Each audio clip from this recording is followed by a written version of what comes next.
welcome to the Great Detectives of Old Time Radio. From Boise, Idaho, this is your host, Adam Graham, bringing you another exciting episode of Let George Do It.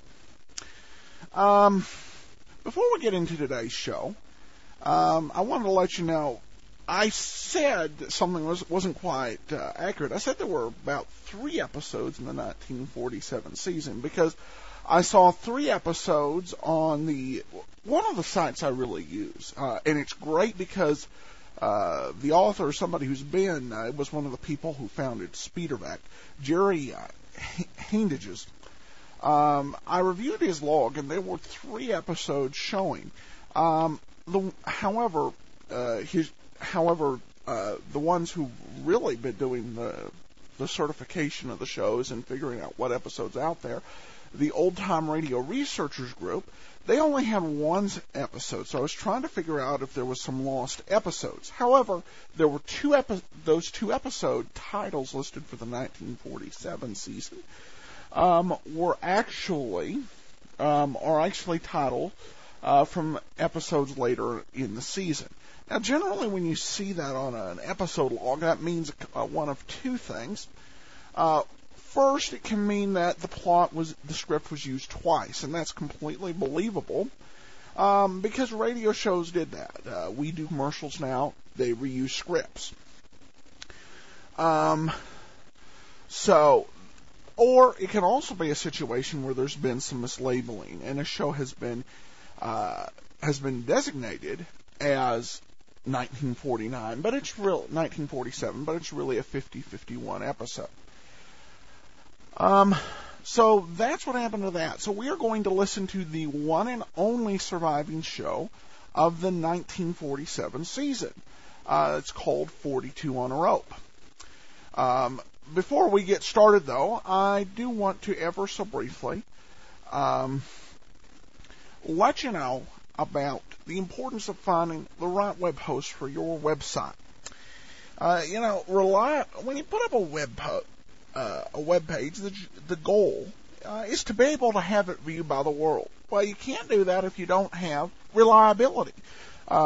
If you don't have the space to meet your needs and to be able to expand as much as your imagination will allow. Well, that's the great thing about one-on-one. I ran into so many problems with other hosts, but one-on-one is the first host I've had where I felt confident enough that I could upload the large files we use for these podcasts. In many cases, we're looking at 8, 7, 8, 9 megabytes downloaded from our server to your computer, and they're the first host I found that I could trust to reliably do that at a reasonable price. They have great hosting packages, including some starting for under $4 a month with a small setup fee, with free domains included, with 1, 2, or even more. There are many great hosting packages to suit whatever your needs are. So I encourage you to go to hosting.greatdetectives.net. But without any further ado, let's go ahead and get into this week's episode of Let George Do It, 42 on a Rope. 7:30 p.m. this Saturday evening. The time now, 8 o'clock.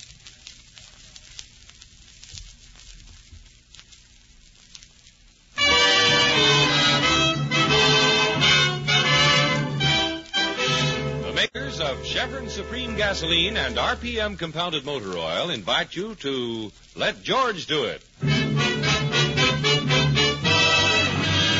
The Adventures of George Valentine, brought to you on behalf of Chevron gas stations and standard stations throughout the West.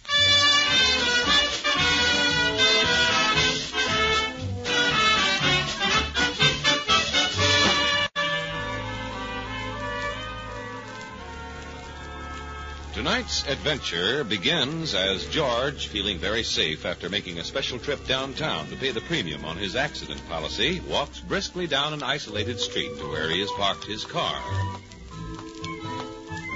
Suddenly, from the open stairway of a building, a cascade of small round pellets bounces to the pavement, followed closely by a young woman in great haste. There is a collision, and George hits the sidewalk with the force of a blockbuster.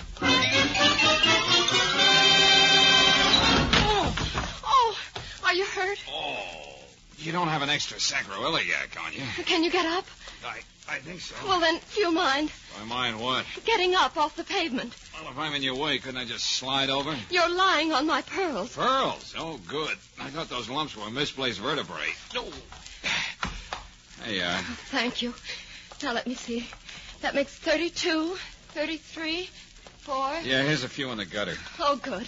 Yes, 35, 36, 37. Hey, if you see any teeth down there, they're mine. Oh, I'm sorry you fell down. 38, 39. Oh, here's one of my trouser cuffs. Thanks, 40. I see you, you little rascal. 41. 41. 41. Lots of 41s, aren't there? I've lost one. 42. I've lost one. Oh, good Lord, what'll I do now? They'll kill me for this. Oh, come now, lady. Where is it? Where is it? There were 42 of them. What have you done with it? Well, I'm afraid I've kicked it down that sewer drain. What? You kicked my pearl down the... Where? I don't see it. Over there, see? Here, through the grating. Oh, were you lucky? Landed right in that Sunday cup. Oh, I see it. Oh, yes, there it is. Oh, thank heaven. But how did we get it out of there? Well, it's a very delicate engineering problem. I need a long stick and that chewing gum if you're through with it. Here. Thanks. Now, let's see.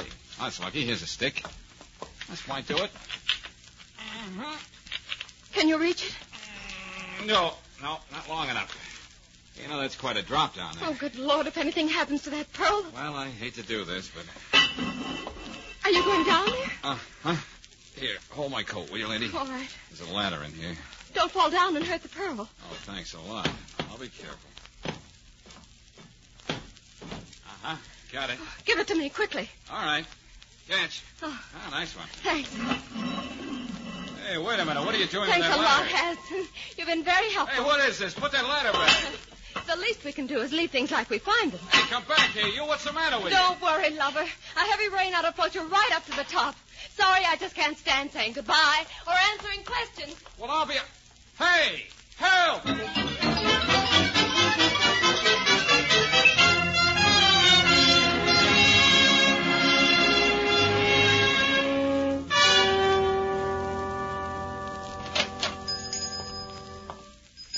Yes? Something for you, sir? Yeah, this looks like the right place. Are you Mr. Zaghetti?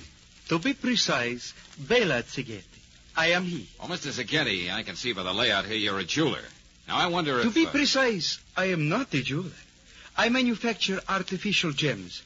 To put it this way, I do my small part to brighten the lives of those who otherwise are not very bright. Is this exact? Yeah, probably. Well, what I want to know is, have you recently brightened the life of a young lady with a string of artificial pearls? To be precise, a blonde, Miss Dale Quidden. Yeah, that's right. I saw her coming out of this building, and I thought that... A beautiful job. Smooth and pink and utterly perfect.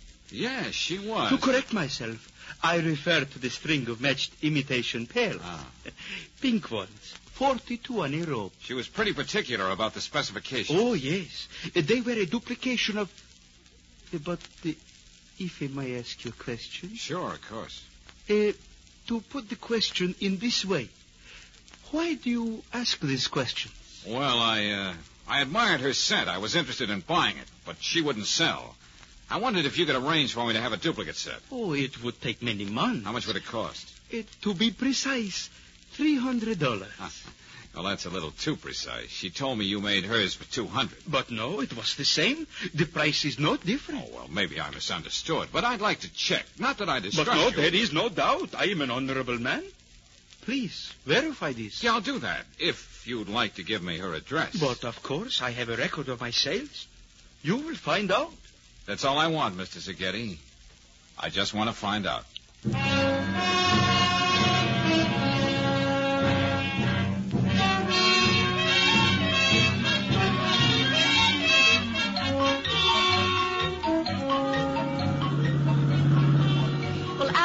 George, anybody who'd go down into a sewer pipe after a blonde deserves everything... Oh, now listen, Brooksy, I didn't follow her into the sewer. I was doing my good deed for the day, and she ran off with my coat and wallet. What were you looking for, a merit badge? Oh, now, Brooksy, listen. Well, it's a nice way to meet a girl, I must say. Sprawls senseless in the gutter. And all she has to do is blink those big brown eyes and... Blue eyes. Blue eyes. And you go scurrying down the drain pipe like a... Rat. Rat. Thank you. And then because you're caught in your own trap, Well, that'll teach me to keep my trap shut. you come cringing back to me like a Good puppy. puppy. And you expect me to feel sorry for you. So she jilted you. Good for her. What were you trying to prove anyway? Well, I guess I was just trying to prove I was willing to start at the bottom and work up. Brooksy, What? you're not mad. Oh, George, of course not. But I hate to see a woman make a fool out of a man like you. Another woman, that is. Well, don't you worry. I'm going to prove to her I'm nobody's fool. I know you're not, darling. Yet. Huh? But I'm working on it. Hey, wait a minute. Here we are. Yeah, you're right. There's the number. 7700. Uh-oh, is right. Sure you want me to come along? Unless you're afraid of the competition. What? Oh, aren't you smug? Lead on, McDuff.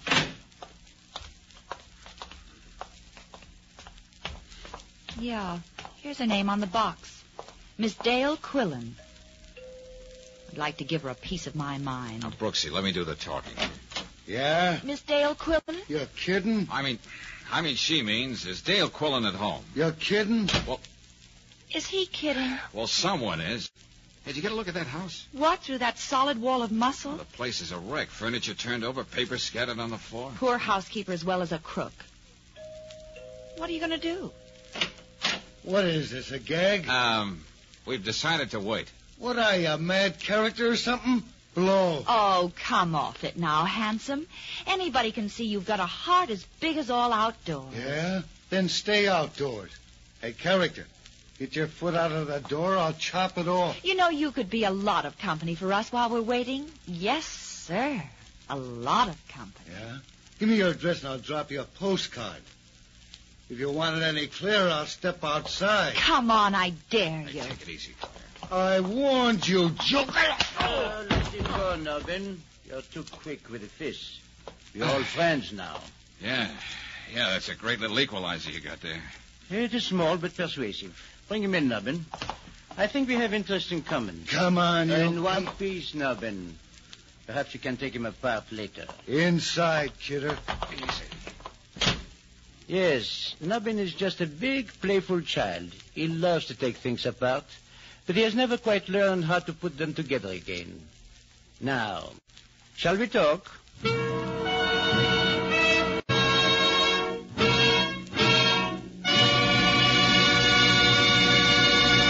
We'll return to tonight's adventure of George Valentine in just a moment. Meanwhile, let's go from assault and battery to just plain battery. For thousands of Western motorists, October means a lot of weekend driving, like football games and hunting trips. But for the battery in your car, October means extra work and power drainage because of the colder weather and lots of stop-and-go driving. So let me give you a two-way economy tip.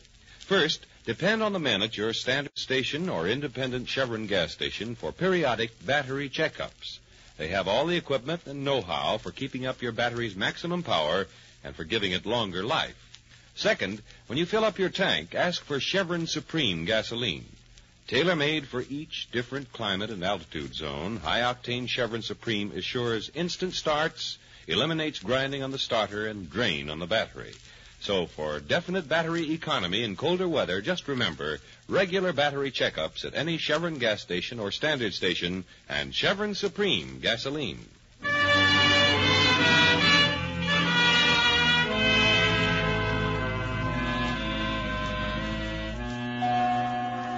And now back to the second part of 42 on a Rope, tonight's adventure of George Valentine. Well, it seems that George's curiosity following his strange encounter with a mysterious girl and a broken string of pearls has landed him in a tight spot. For minutes now, Baptiste and Nubbin have been questioning George and Claire until... I've told you everything I know. This girl, this Dale Quillen, made me look silly, so I came here for an explanation. Now I feel even sillier. You have come here looking for something. So have we. Naturally, we are all sincere people. Perhaps we can help one another, Monsieur... Valentine, George Valentine. And that depends on what we're looking for. Naturally. Pink pearls, no? 42 on a rope, is it not? We're looking for Dale Quillen, remember? Naturally. Because when we find Miss Quillen, Baptiste Lavon also finds his pearls, n'est-ce pas? I wouldn't know. Who's Baptiste Lavon? Oh, my apology. It is I. Oh, I see. Well, what makes a string of phony oyster fruit so important anyway? Phony?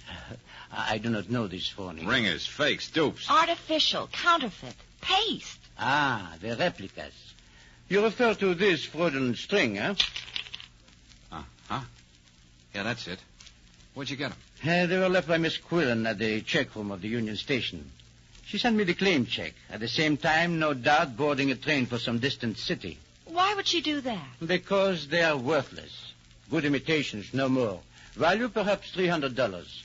As you say, phony. You're trying to say she pulled a switch on you? Ran off with the real pearls, your pearls, and left you the ringers? That is correct.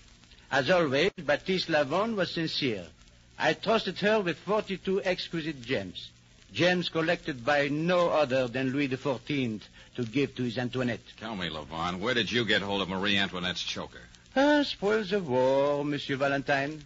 As an officer of the Vichy government in France, my job was to appraise and catalogue war prizes for the victorious Nazis. Naturally, the sincerity and integrity of Baptiste Lavon were above approach. Naturally. So you held out the match picks? Naturally. When the fortunes of war were reversed, Baptiste Lavon reversed too. Miss Quillen came to Paris with an entertainment unit, and we became friends. She smuggled them into the States for you. That is correct. That'll teach you not to be so sincere. Are you kidding? Well, hello. Now, you are friends of Miss Quillen. You see my predicament. I must know where she is. You will tell me? I've told you, I don't even know the girl. Your mode of entry contradicts you. You are her confederate. We are not quite fools here. Yeah, we ain't no dopes, you know. You do not help, Nabin. Well, they're stubborn. Now you may take the man apart. The girl adores him. She will weaken first. You may proceed. Yeah. I'll loosen him up first with my belt. Then I'll get technical. No, don't. He doesn't know anything. Let go of my arm, lady. Stop it. Let him alone, you fool. Can't you see he doesn't know anything? You won't let go, Baptiste? I would advise you to do as Nabin said. Claire, better sit this one out, honey. I won't let them. Who's that? I don't know. It seems to be a messenger of some sort with a package. Package? I will not insult your intelligence by warning you to keep quiet. Answer it, Nabin. Yeah. I've got a package here addressed to Handsome. Handsome, that's all the name it's got. That's me. I'm handsome. You? Are you sure? You kidding? Give me the package. Well, can you identify yourself? Sure. Take a good look at me. Now, wouldn't you say I was handsome? Yes, sir. You got pretty eyes, too. Okay, give me the package and dust. Handsome, isn't it? This is surely not Nabin, nor is it Baptiste Lavon. Handsome, then, is Monsieur Valentine. Oh, no, not me. No, it's... Oh, yes, Monsieur Valentine. I will open the package for you. Sacre bleu. They're not here. It's nothing but a map. Yes, but a large map of the city, with 4 small crosses marked on it, and these words, X marks the spot. But there are 4 X's. Yeah, one at High and 23rd. And one at Elm and Valley. And 14th and Underhill. And Cast and Granite. 4 spots marked with X. What does this mean, Monsieur Valentine? Well, how should I know? Oh, go ahead, Handsome. Tell them. They'll find out anyway. What? What do you... Oh, yeah, okay. Well, it's obvious, isn't it? She planted the 42 real pearls in different places. So even if you found one hideout, she'd still have 3/4 of them hidden away at other places. Excellent. You know these hiding places? Naturally. Excellent. We will all go hunting. Nabin, the young lady, you and I, and the gun. Please do not forget the gun.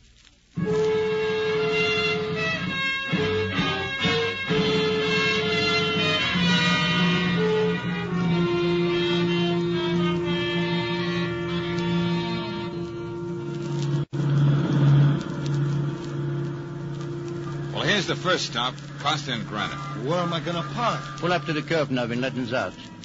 And drive around the block and pick us up here. Okay.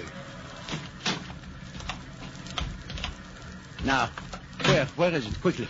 I cannot control myself. Well, you see that big office building there? Yes. You see that window up there with the jeweler's sign? Where? I don't see it. Higher. Look higher. No. Where is it? No, it's higher yet. That's higher. No. Oh! Come on, Brooksy, run for it. Into that theater. Oh, George, we haven't been to a movie in ages.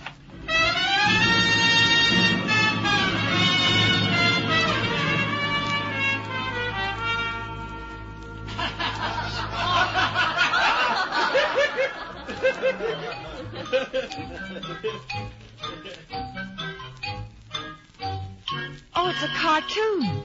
Good, I could stand a laugh. We didn't come in here for laughs, Brooksy. Do you think Levon saw where we went? I don't know. Pretty dark in here. Can you see? Oh, a little. It's crowded. Maybe we'd better take singles. You leave me alone and I'll scream the place down. Okay. Hey, that looks like two in the middle there. Good. Excuse us, will you? Pardon me. I beg your pardon. Oh, this is fine. We can hold hands. Oh, George, are you all right? I think so. Oh, did you see that? That was very funny. The mouse was run over by a steamroller. I know just how he felt. Shh.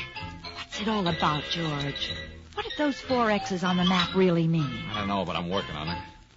You think we're safe in here? Well, there are 4 exits and we're right in the middle. Wait a minute. Shh. Quiet, I got it, Claire. That's it. The 4 X's and us in the middle. Shh, quiet. What, you two? No, look, George. There's Levon coming down the aisle. Yeah, Nubbin's coming down the other aisle. I don't think they've seen us. Let's get out of here. Oh, George. Oh, gosh, now I'll never know how the mouse got out of the cement mixer.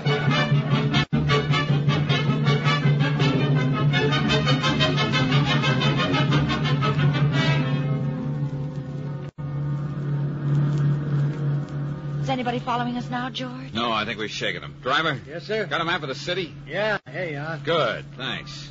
Say, pull over to the curb a minute, will you? Sure.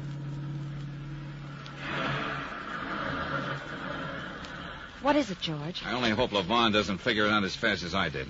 Hey, you got a pencil, Brooksy? Yeah, an eyebrow pencil. Good. Thanks. Hey, now look. You remember the 4 intersections where the X's were? Yes. Now, I fold the paper here. Yeah. And draw a straight line from this X to this X. Fold it again and draw another from here to here. And you get a big X. Yeah, Brooksy. X marks the spot, intersecting at DeLong and King Avenue. And that's where we'll find Miss Dale Quillen.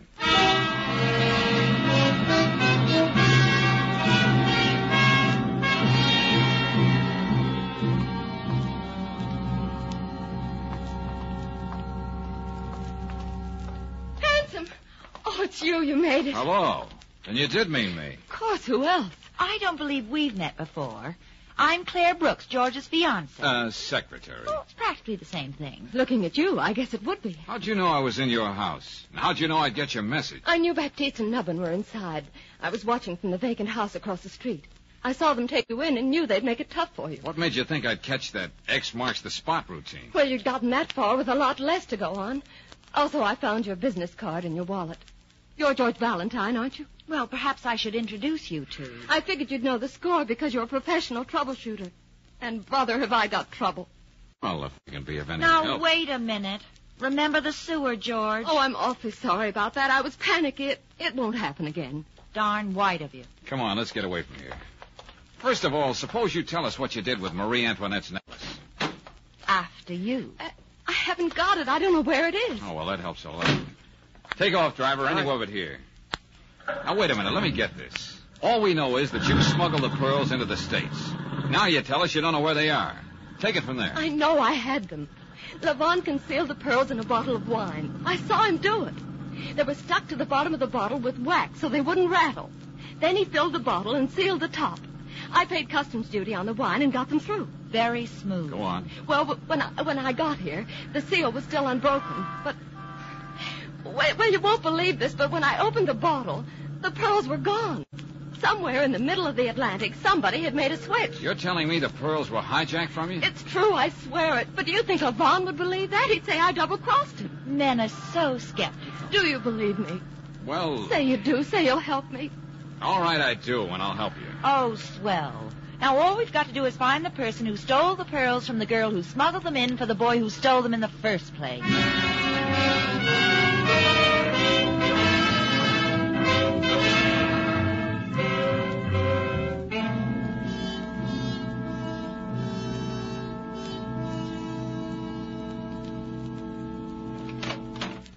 It's okay, Dale. This is my office. You'll be safe here. Yes, I'll see to that. Come on in, Claire, and shut the door. Better lock it.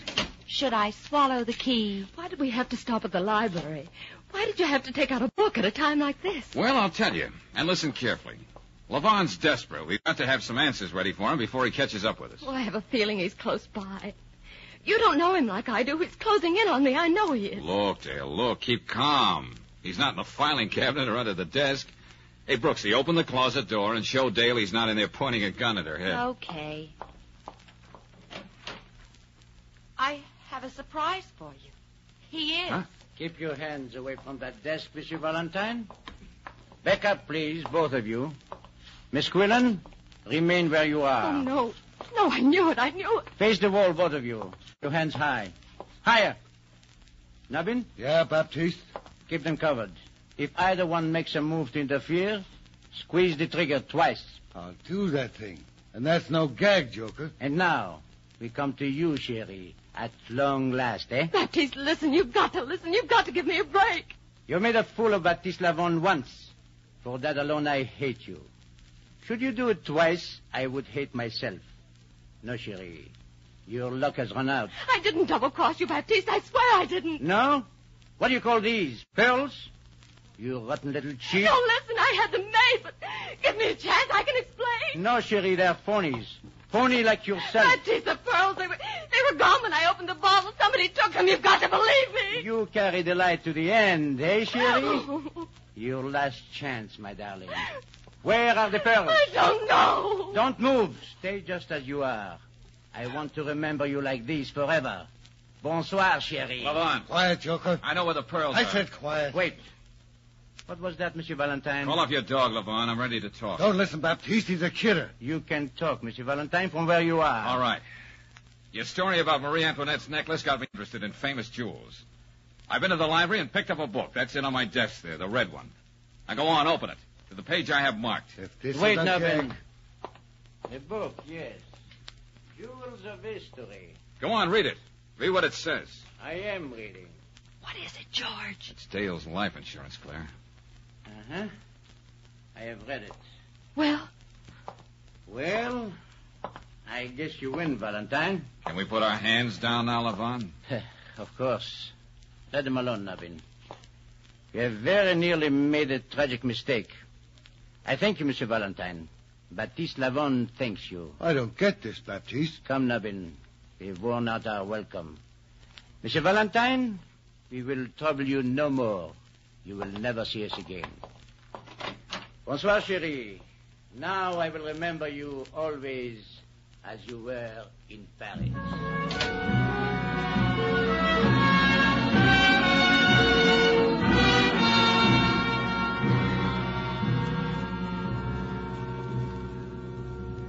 It was a miracle, that's all it was, just a miracle. What did you do to him, George? What was in that book? Read it, Claire. Out loud. Oh, yes. Cleopatra's Pearl. Cleopatra, to impress Mark Antony, once dissolved a pearl in vinegar and drank it to his health. Dissolved Oh, it? wait a minute. Listen. Go ahead, Claire. Pearls which consist of carbonate of lime are extremely soluble in weak acids. They will dissolve in vinegar containing 6% or more of acetic acid, or in wine which is turned sour. It was the wine that did it, the wine in the bottle. According to the U.S. Bureau of Chemistry and Soils, pearls consist of 91 7/10%. Never mind the rest, Claire. That's enough. Well, how do you feel now, Dale? Completely dazed. Lavon didn't have an argument in the world. He knew he planted the pearls in that wine bottle himself. He had nobody to blame but himself. I can't believe it. You saved my life, and Oh, George. Now what? Now I have to go to jail. Well, it's going to be kind of hard to hold you there. Why? Well, technically, since there weren't any pearls in the bottle when you brought it through the customs station, you actually didn't smuggle anything in, even though you meant to. Lavon filched the pearls from the Nazis, but I doubt if any of them will turn up to claim them. No, it was all a wild goose chase for something that simply didn't exist. Well, I'm going to confess my part of it and take what's coming to me. But first, George. Yeah? May I kiss you? He saved my life, Miss Brooks. May I? Where I'm going, it'll be a long time between kisses. Well, things aren't much better around here. But... Oh, all right, go ahead. Honestly, I think I must be going loony. Goodbye, George. Dale. Just a minute. Yes? Be a nice girl and hand it over. What? Oh, come on, Dale. You certainly haven't forgotten why I got into this in the first place. And if you think I'm going to let you walk out of that door with my wallet, you're loony.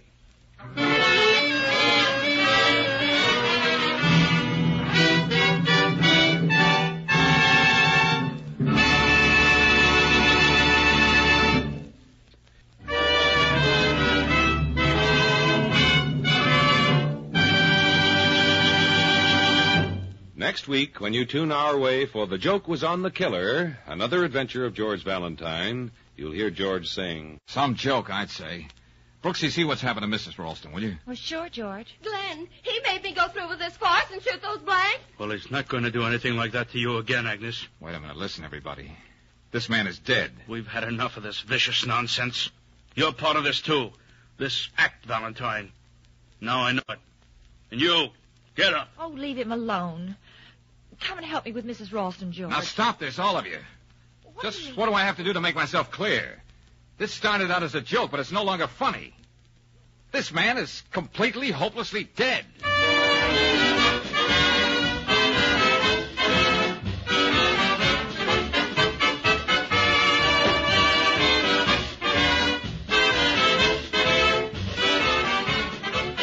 Clinic care, hospital care, a visiting nurse in your home. They are made possible by funds from Community Chest. Thousands of persons, old and young, benefit each year from health services of Community Chest.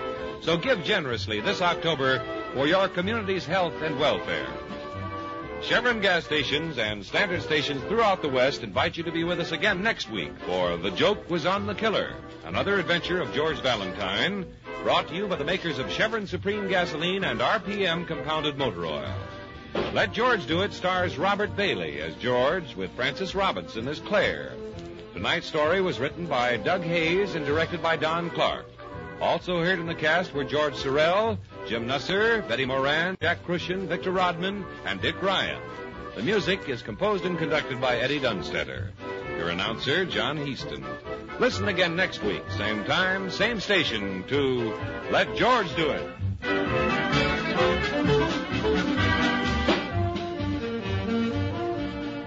This is the Mutual Don Lee Broadcasting System. Welcome back. This episode, in so many ways, I am not surprised this survived. I was disappointed when I found that the jokes on the killer, the next episode, did not survive, nor was it repeated. I was like, darn, that sounded like such a great episode.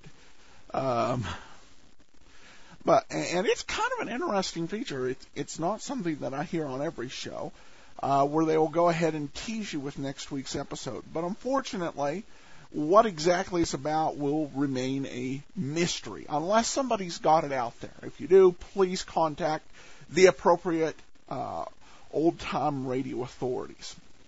There were so many cultural things in here. The one thing that I found kind of neat was when they were in the theater, she was talking about, I'll never know how the mouse got out. Now, that's not really something that we would say today, because we have got so many ways of viewing old movies and viewing old cartoons, TV shows, that we expect we'll always be able to find it on reruns. Of course, it was not that case in the 1940s, but that was kind of for a little bit of a comical effect. One thing that you'll notice was not in this episode was Sonny. Sonny, of course, at the start of the series, the sidekick to George Valentine, really, as the series progressed, moved to a lesser and lesser role in the series. So at this point, was not even included in this episode. I think that the whole episode, the solution, I had a hint about the wine, but I was genuine. I thought that It was just some incredible storytelling here. So my hat's off to the writers. It was a great episode. I look forward to next week. It is sad that so many of these episodes are missing, though. Basically, with this episode, we've finished every single episode of Let George Do It that was available prior to that was done prior to April 5th of 1948.